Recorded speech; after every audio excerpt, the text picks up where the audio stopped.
ولو اتبع الحق أهواءهم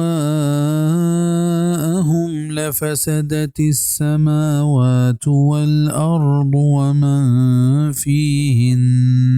بل أتيناهم بذكرهم فهم عن ذكرهم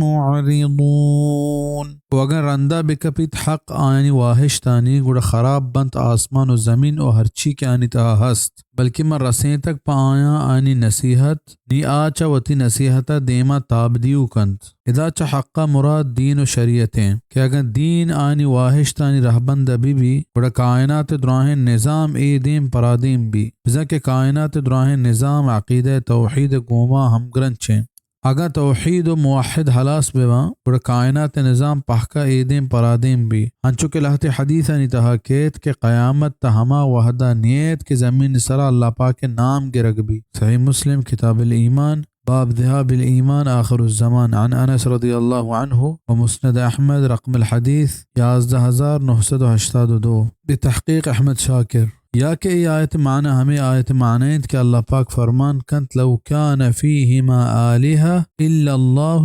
لفسدتها سورة الانبیاء 22 آیت کہ اگر زمین و آسمان تہا بید اللہ پاکت دگے بر حق معبودی وبتیں اور زمین و آسمان تہا فساد بیت پرچہ کے گڑا دھوئیں ننی تہا جیڑا بھی تو ہر یک کیا دومی سرا گیشی لوٹے و ہمیں پیما کائنات نظام بیڈول بھی تو ہمیں پیما مردمانی خیال دگے رام نی اگر حقا آنی واہشتانی رندگیری بکتے ہیں گڑا جیڑا بھی تو کائنات دراہن نظام بے سر بیت. تفسیر الکبیر للامام الرازی. چاہیے آیتا اہم زانک بیت کہ حق والانی سرا فرض زیں کہ حق دعوتا بیدیاں